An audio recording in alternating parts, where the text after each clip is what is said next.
Assalamualaikum warahmatullahi wabarakatuh. Perkenalkan, nama saya Nadia Arsa dengan NPM 23711051033 dari kelas B. Pada kesempatan kali ini, saya akan menjelaskan tentang program yang sudah saya buat. Saya jelaskan dulu karena NPM saya berujung ganjil, maka saya eh, kebagian membuat klasifikasi. Nah, studi kasus yang saya ambil adalah klasifikasi penyakit diabetes. Tujuan dari program ini adalah untuk memprediksi apakah seseorang terkena diabetes atau tidak dengan menggunakan genetik algorithm sebagai metode untuk memilih fitur terbaik.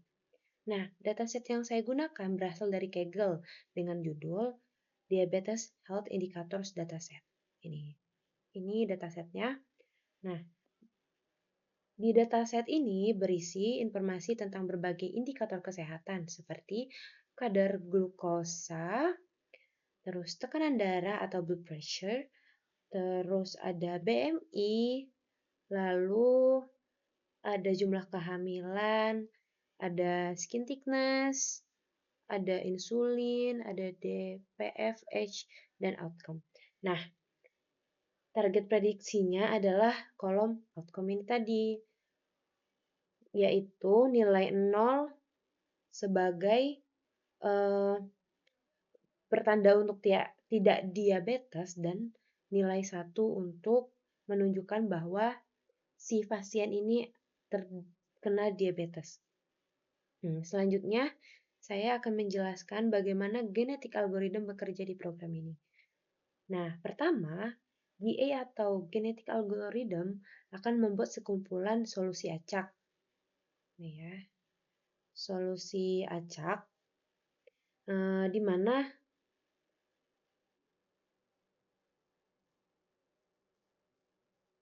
pertama GA-nya itu akan membuat sekumpulan solusi acak di mana masing-masing solusi menunjukkan fitur apa saja yang dipilih.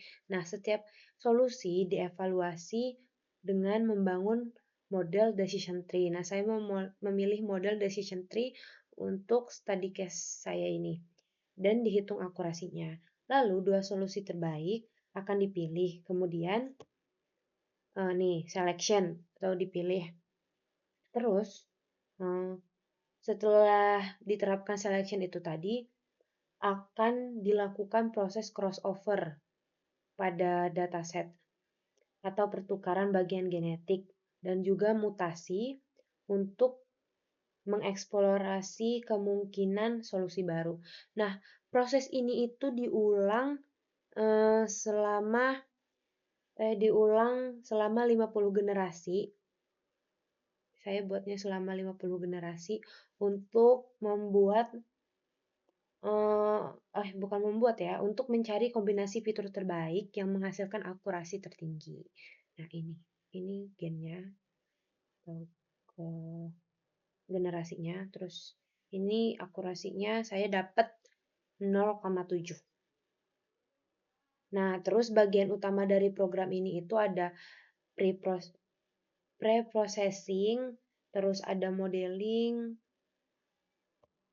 ada pre-processing, ada implementasi genetik algoritmnya, terus ada pembuatan model dan proses evolusi atau training GA.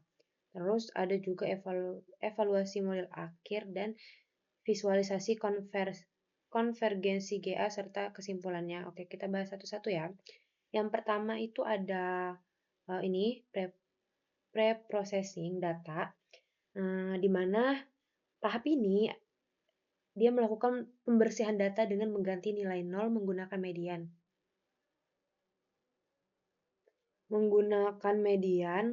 Terus lalu melakukan normalisasi data agar skala antar fitur seragam. Terus masuk ke tahap modeling, ini di mana genetik algorithm digunakan untuk memilih fitur, lalu model decision tree dibangun dari fitur terpilih. Nah, setelah itu dilakukan ini proses evolusinya atau pembuatan model, dan saya mendapatkan akurasi dengan rata-rata 0,7. Terus ini evaluasi model akhirnya. lalu ada visualisasi konversi GA.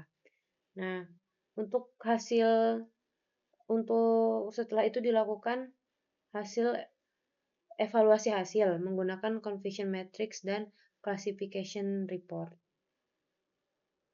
Nah, ini hasilnya. Nah, dari hasil bisa disimpulkan pada percobaan ini penggunaan genetik algorithm berhasil membantu memilih fitur-fitur terbaik dari dataset Diabetes Health Indicators dengan menerapkan GA. Nah, model decision tree yang dibangun mampu memberikan hasil klasifikasi yang baik dengan akurasi yang terus meningkat selama 50 generasi. Yang ini tadi ya. Terus grafik konvergensi menunjukkan bahwa proses evolusi berjalan efektif di mana akurasi model bertambah stabil dari waktu ke waktu. Hasil evaluasi melakukan confusion matrix dan classification report membuktikan bahwa model mampu memprediksi diabetes dengan performa yang cukup baik. Nah, secara keseluruhan, penggunaan genetik algoritma membuat proses klasifikasi menjadi lebih efisien karena hanya menggunakan fitur-fitur penting, namun tetap mempertahankan performa yang optimal. Ini hasil visualisasi konvergensi GA. Dia stabil, sangat stabil kalau dilihat dari sininya juga dia stabil. Setelah meningkat itu dia stabil. Mungkin cukup segitu penjelasan dari program yang saya buat. Saya akhiri. Wassalamualaikum warahmatullahi wabarakatuh.